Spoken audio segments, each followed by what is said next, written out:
Hello, everyone. Welcome back to I See Melanie. Today we'll be talking about White Lotus Season 3, Episode 6. So seeing as this is the first episode of the season that I'm talking about here on YouTube, I am clearly very late to the party. But in reality, I'm late to White Lotus in totality because I only started watching the show in 2023 after Seasons 1, Seasons 2 aired. So because of that, I was able to watch each season in the space of a week. And from that, I didn't really realize how slow of a burn this story tends to be. So when I was watching episodes 1 through 4 of this season, I felt as though there wasn't really much for me to say. I don't like doing videos on here where I just recap the episodes of shows I watch. I like to analyze it.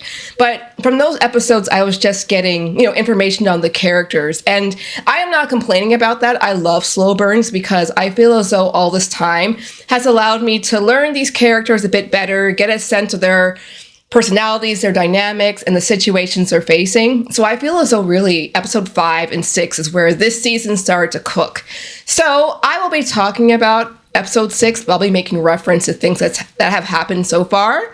And how I'm going to do that is I'll talk about each family, each grouping of people, and what I thought of them this episode, and what I think of them potentially going forward. And at the end, I'm going to give my predictions as to who I think could be the shooter that we saw in the very first episode. So let's start. Okay, let's start off with the ladies on the midlife crisis trip. So Kate sees that Jaclyn has spent the night with Valentin, and she shares that information with Laurie at lunch. Laurie is not mad from a jealousy perspective per se. She's just kind of upset that Jaclyn, who spent all this time pushing Valentin on her, now takes up with him. The topic comes up while they're lounging poolside, and Jaclyn is so taken aback and so offended that her friends are gossiping about her because, she sees so much scrutiny as a big Hollywood actress, and she doesn't need to have her friends gossiping about her when all of them have been gossiping about each other this entire time, including Jaclyn, of course. So it's just, Jaclyn is such an interesting person because she's so competitive.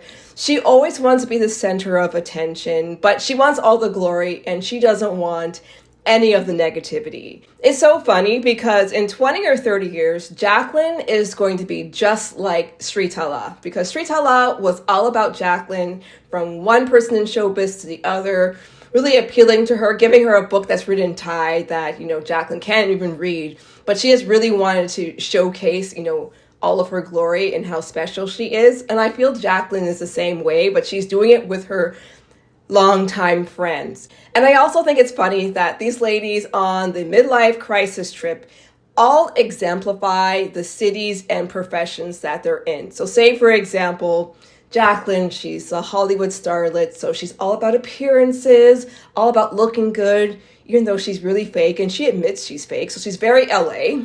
We've got Kate, and I'm not sure which city she's from. I think maybe Austin, but she's definitely from Texas. So she exemplifies that Southern belle, Southern manners, not causing a stir, just being very presentable. And then you've got Laurie, who is a New York City lawyer. So she's from New York, so she's naturally brash. That's what she wants to say, doesn't mince words. And she's a lawyer, and that just kind of amplifies it to another degree. So them interacting, especially since they haven't interacted in a long time, I think is so interesting. And sometimes not 100%, and definitely not to this level, but they're a few years older than me, and I see some similarities between them and girlfriends that I've had for several years. Again, it's not as bad as these people, but I think the depiction of them, especially, going to a high-end hotel and you have this actress who's oh so special, I think they're not really off the mark with the depiction of the three of them together. So going back to the whole Jaclyn, Valentin, Laurie situation, when Laurie asked Jaclyn if she and her husband have an open relationship, and Laurie emphatically says no, this is when she's still kind of denying that she slept with Valentin. And Laurie's like, interesting. And Jaclyn can't stand it because her aura, her presentation of perfection is really being thrown out the window now. So if they end up going to that Muay Thai fight, which I'm pretty sure they will, it will be very interesting to see. Jaclyn, I think she's so funny because she just has to be the girl. And when she sees those younger women looking at her dancing with Valentin and his friends, she just does the most. She just wants people to know that she is desirable because she just has external validation is what validates her. She can't get it from within. And yeah, she's a very interesting character. Now let's talk about Rick and Chelsea. I'll start with Rick. So they have their breakfast meeting where he says that he wants to do a movie with Sritala. And Sritala's like, all my movies kind of suck. Like, which one do you actually like, or the director actually like? And Rick hasn't done any research, which, I thought a man like Rick would be a bit more slick with it, be a bit more ready with it. But in any event, he is effective because he's able to have this meeting in her habitat. And so his friend, Frank, I think is his name, shows up. And we see that her husband's coming down the stairs. And so now this is Rick's opportunity to confront him. So my opinions on Rick and his parents' backstory. I think he said his mother died when he was about 10 years old. So this story he heard of on her deathbed, 40 years ago. So there's a good chance he could have misremembered some of the things. He could have recontextualized some of the words that she said.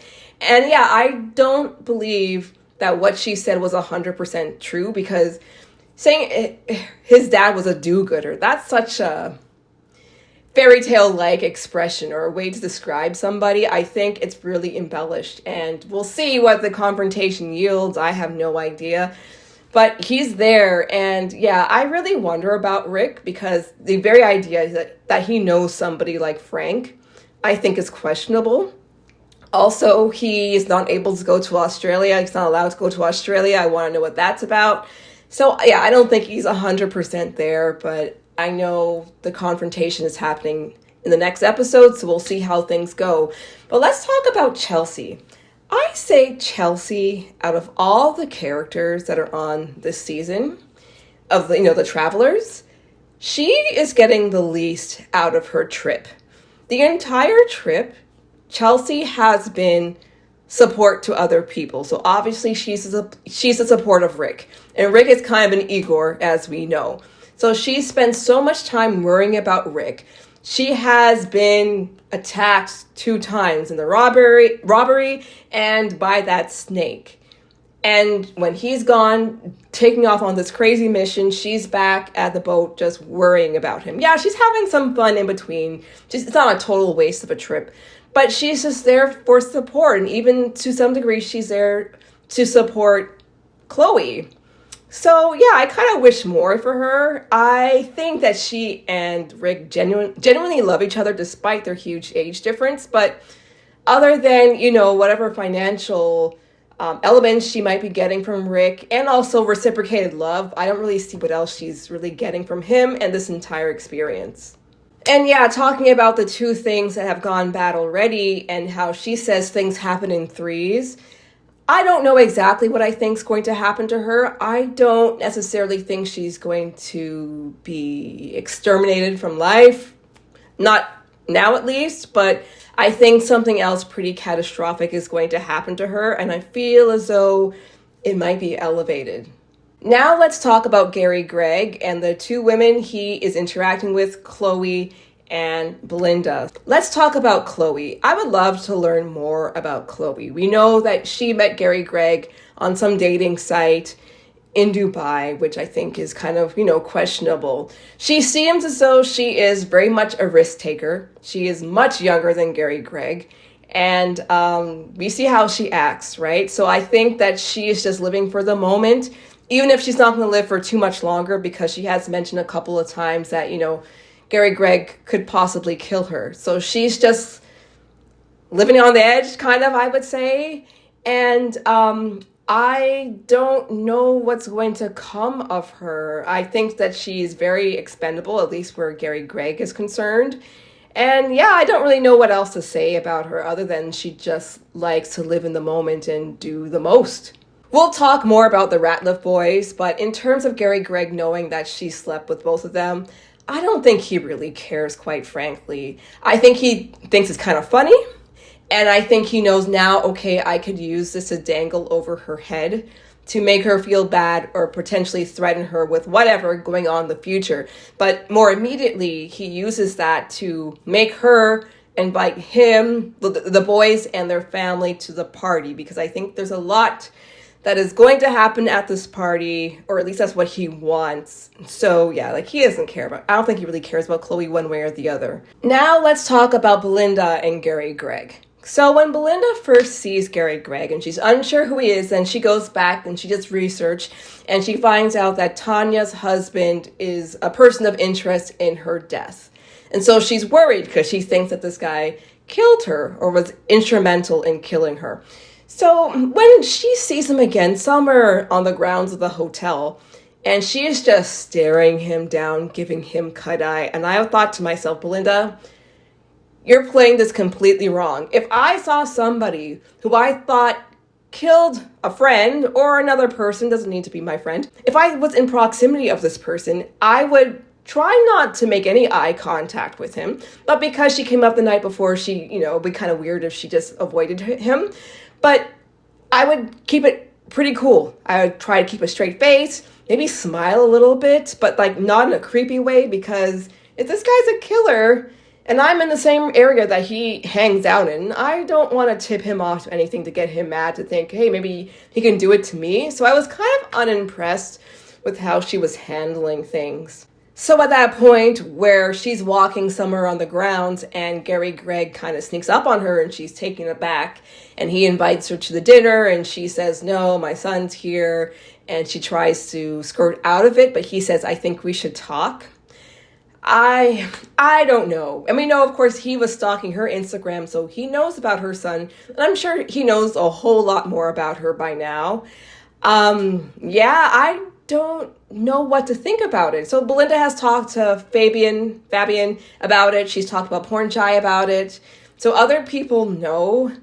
But I don't really have a read right now of what I think Greg will do or what Greg will put somebody else up to do, because Greg, he doesn't kill directly. He'll get somebody else's hands dirty, pay them, but he's not going to do it himself.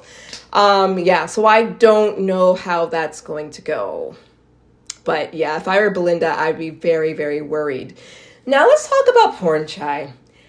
I don't really have anything concrete to substantiate this, but I think there's something up with Porn Chai. Now, when they met, he's a very nice guy, very pleasant guy, and they get along pretty well. But I think their hooking up seemed a little fast. And we get the idea that Belinda doesn't really do this. There's nothing wrong with that, whatever, but it seemed a little bit out of character. She seemed really charmed by him because he's a nice guy. But the same way Fabian knows about Gary Gregg, because he's a regular to the hotel and the services they offer, I'm pretty sure Porn Chai knows him as well. Who knows how well he does. But the reaction that he gave after Belinda said, oh, this guy, I think he killed a friend of mine, it was kind of nonchalant. I don't know. And then when he said, I think you should open up a spa here with me, that seemed to come way out of nowhere. For her to uproot herself very far away from where her son, lives, he goes to school and stuff, to come all the way to Thailand to live here, not just for this exchange program, to start off a business with somebody who she just met. That seems kind of sus to me. Again, I have nothing to substantiate this other than what I just said, I guess. But yeah, I think Porn Chai is, I don't know, I'm keeping my eyes out for him because I don't fully trust him. Now let's talk about Gaitok. So he found the gun, which was very good. He's very relieved that this deadly weapon isn't out there. And also he has it, so he's able to go to the gun range with his boss, because if he didn't have it, it would be a whole heap of trouble for him. He'd probably be fired. So they go to the gun range, and I'm no gun expert, but I have watched a lot of TV shows that have guns. So just seeing how he handled it, I think that he's pretty adept with it, and I think he'll be pretty efficient when it comes to ever needing to use it. And his coworker, his boss said, do you feel as though you have the killer instinct? Because if you need to use it, you're going to have to be very confident in it. And he said he thinks he does. And I think he does if he needs to be in that situation. So we know with him, he's really trying to impress Mook. He wants to move up. He wants to possibly be Street Hala's security guard. So they have guns, I am positive of. And so this could be a benefit to him. And potentially, if he gets a better job, Mook might like him and they can start dating and he'll be very happy. So yeah, that's all I really have to say about Gaitok. I was very happy for him because I would hate it if Timothy Ratliff caused him to lose his job. Okay, now let's get into the Ratliffs. Oh my goodness, there's so much to say about this crazy family. Let's start off with Piper. She's the most straightforward of them, I'd say. I'm looking forward to seeing what Piper's reaction is after this overnight trip, because I know she doesn't want to be like her father working in finance, or like her brother who followed in his footsteps, or to be a housewife like her mother who has a very narrow view and doesn't know geography. But she is a rich person. She is privileged, and she, even though she might not realize it, she does have a certain viewpoint and perspective on life that's probably going to be different from a lot of the other people who are at that meditation center. So I guess we'll see how things shake out for her. Okay, now let's talk about the brothers and that whole situation. And let's start off with Saxon. So he wakes up. He's all disoriented. He sees his brothers in the bed next to him, and he recalls some of the things that happened the last night. And he's just so disoriented, he can't believe it happened. He's so disoriented that he puts on his brother's swim shorts, and he's much bigger than his brother, so he was just completely out of it. And throughout the day, he's just thinking about it. He's very weird about it, as he should be, and it's just boggling his mind. And then when Saxon goes to the pool to lounge, and Chloe and Chelsea are there, and Chloe tells him, what else went down between he and his brother. And he's like, no, there's no way that happened. But she said yes. At first I thought she might have been joking with him, but then we see him recalling it later, and the brother recalling it later.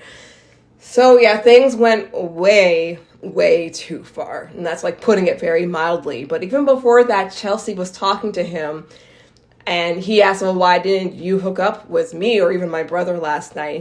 And she said about him, he's like an empty shell of a person. And I actually felt bad for Saxon. Saxon is not my favorite person. I don't think he's has the greatest of character, but I did feel bad for him in that sense. And again, he's just completely shell-shocked this entire time. And yeah, so let's talk about Lochlan. Lochlan, I always thought in that weird dynamic that they had, that Lochlan was more about it than Saxon. I think Lochlan, as a teenager, I think he has a lot of things going on with him. I think he is completely unsure of his identity. I think he's unsure of his sexuality, whether he is, straight or gay or something in between. But of course, when you add the whole familial element to it, that takes it to another level. And also, he doesn't even know what school he wants to go to. He has his parents telling him one school, his mom telling him one school, his dad telling him another school. And when he goes to the posture specialist, we just get from his body language that he's not the most confident. And I do not know where this is going to end for him. And we see even earlier on that he is just kind of following people. One sibling asks him to go to one event, he goes. The other sibling asks him to do something else, and he goes. He never really makes the decision to do things on his own. He's always kind of following. But I feel, and this is like totally messed up to say, but I feel as in regard to that night, that was him making a decision and going for it. And I know they were drugged.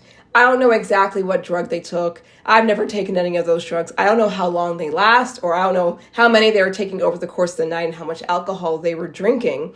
But what happened, and he realizes it when he's at the meditation center. And at this point, he does look upset and is taken aback by what happened. I don't know if it's in a, oh my gosh, I actually did it. Wow, I made a decision. Or, oh my gosh, I actually did it. I made that decision. So I guess we'll find out next time, but yeah, I don't know what else to say. I guess we'll see what happens, because these Ratliff boys are, they're not right.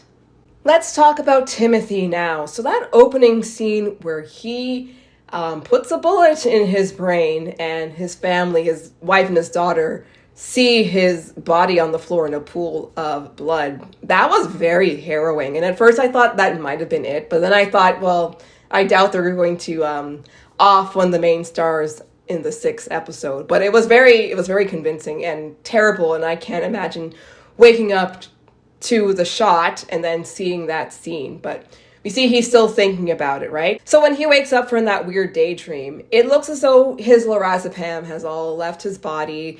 And, he and Vicoria are going to go to the monastery to talk to people to, see about this program that Piper is interested in. And when Timothy talks to the monk and he asks him the question about his views on death, and the monk says, basically we all start off as a droplet of water, and then when we die, we return to the collective water in the ocean or in the lake or whatever, right? So that situation, I think, brings Timothy a degree of clarity and permission, if you will, to end his life because of these charges. And I think the problem with Timothy is that he doesn't want to face reality. He doesn't want to face the consequences, because I'd imagine a guy like him, a rich guy like him, he probably skated his entire life. I'm sure he worked very hard to get where he was, but he probably never really had to face too many difficulties. So yeah, his idea is to just, no longer exist, leave his wife a widow, and leave his kids without a dad. I think he's thinking, okay, we're in Thailand right now, we're going home in a couple of days, or the trip's supposed to end in a couple of days. Let me just enjoy my time now, and maybe he'll, make the decision to end his life at the end of the trip. But when he talks to Vicoria, and we'll talk way more about Vicoria in a bit, she mentions the idea that she, at this age, she can't imagine herself being poor, and how she would just basically not want to exist as a poor person at this stage of her life. And then later on, we see he has visions of him, offing her first and then doing it to himself. So he thinks doing an MS would be the solution for both of them. And so again, he just wants to take the easy route. He doesn't want to face any of the consequences. I don't think he wants to hurt his family, but, MS is pretty messed up. Unfortunately, it is relatively common, but it's such a drastic way to deal with the situation. And so later on, when Saxon comes up and says, oh, Gary Gregg is going to have a party, and he seems pretty willing to go. So I think at this point, he's like, okay, I might take this very drastic route to me and to my wife possibly, but he knows Gary Gregg isn't really on the up and up. And he knows that maybe this guy could be useful in terms of, hiding himself, hiding assets or whatever. Again, a way to avoid the responsibility of the stuff that he's done. Now, I saved the best for last, and that is Vicoria. I've always loved Parker Posey, and I'm really loving her character in this show. So I think Vicoria knows a lot more than she lets on. I think she knows exactly what is going on with Timothy. And I think she's known this way before they even got there. Because Timothy has been acting weird since the end of episode 1, or the beginning of episode 2, I should say, after he got that phone call. She has asked him a handful of times, hey, are you okay?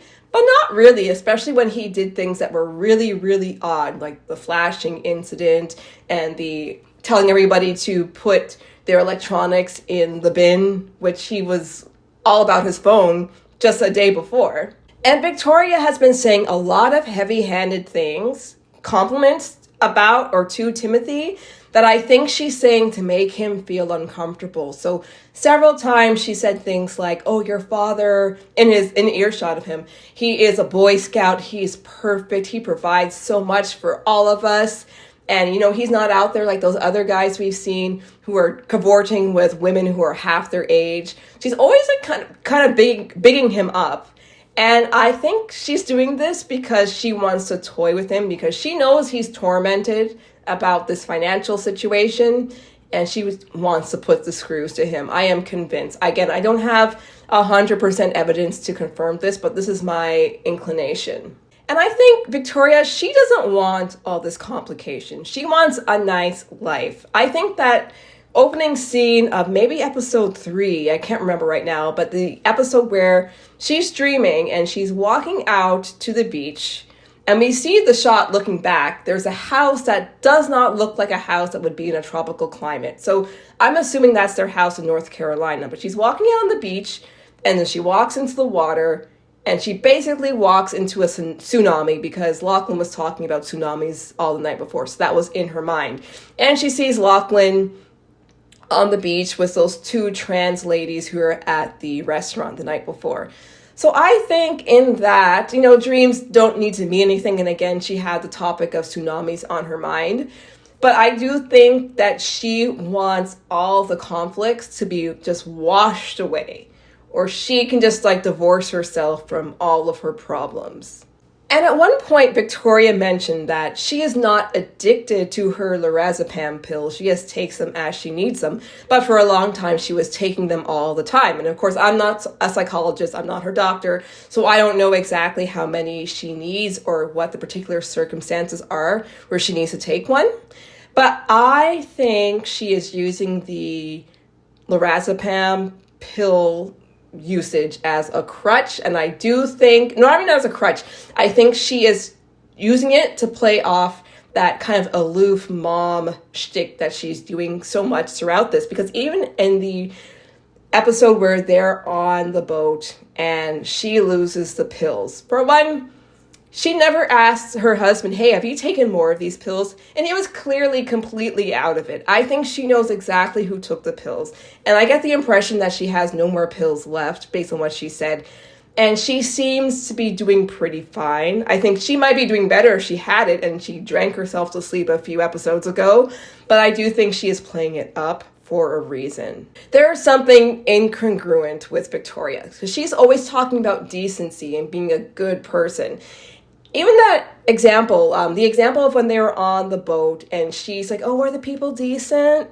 And she's mad at the men who are there with their girlfriends and they're not married and things like that. And she says she thinks one of them stole her lorazepam pills. And so she's always really hung up on things. And how she said the actresses are all prostitutes anyway. And how rude she was to Kate when she came up to her and asked if she remembered her at that baby shower. But then she thinks Saxon is the funniest thing alive. And Saxon is such a gross bro sometimes. So 2 jokes that she laughed at. And I thought, this is so inappropriate. So when he was talking about his massage and how he thought it was good, but he didn't get a happy ending, so it wasn't that good. And she was laughing. And then when he made the joke about some women in Thailand and not knowing what's going on, and he equated them to a box of chocolates. Very inappropriate. And she was laughing hysterically. And, well, not hysterically. She was laughing a lot. And that's kind of rude. And also it's kind of inappropriate for a mom to be laughing at her son's joke like that, I think. So yeah, something about her just doesn't line up. And then that scene that I mentioned before where she says that at this age, if she doesn't have money and the creature comforts of her life, she doesn't want to go on. And again, we know what I think, how I think Timothy is interpreting this. But I think she's kind of using that as a test to see what Timothy will do, how he will react to it, how he will act going forward. I don't exactly know what her end game is. But that's what I think. I think, yeah, there's way more to Vicoria.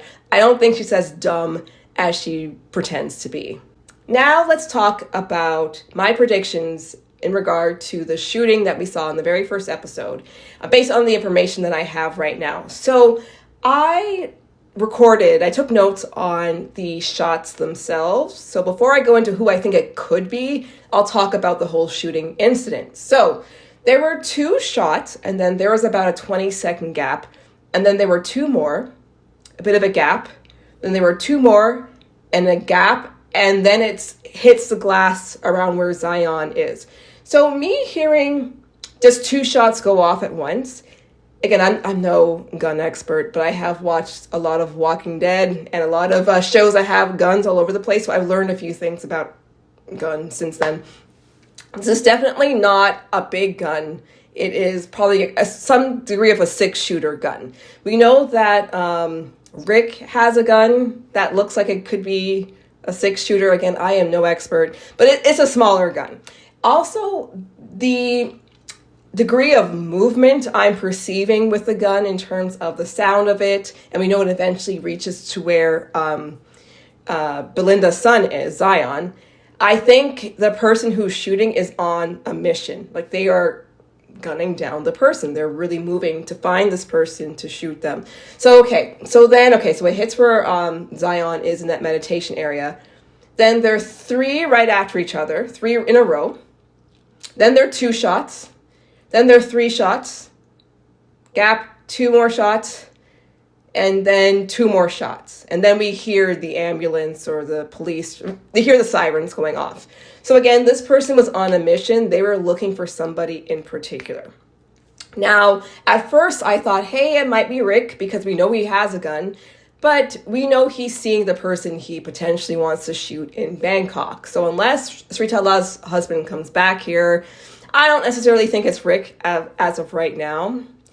And based on how frantic I think the gun man or woman is, and how, I don't think they're an experienced person. I don't think it's Gaitok because he sounded very confident. He seemed very confident when he was at that shooting range. As of right now, I think it is either Belinda or Vicoria.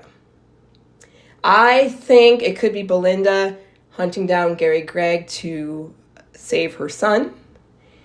Or I think it could be Vicoria, who, I don't know what her state of mind is, but we know she's off her meds. She could be gunning down Timothy. Right now, I can't see any of the midlife crisis ladies doing this. I don't necessarily see the reason why Gary Gregg would do this, because I don't think he actually gets his hands dirty. I don't think Chloe would do it. And I don't even think Timothy would do it, at least on that fashion. But I could see those 2 ladies, Vicoria and Belinda, doing it. So I would love to know what you guys think about who the potential killer could be and victim, and your thoughts about the story thus far, this episode, my opinions. Love to hear all your thoughts, so leave a comment. But of course, make sure you like, share, and subscribe to I See Melanie, and I'll be back to talk about episode 7. All right, see you all later. Bye.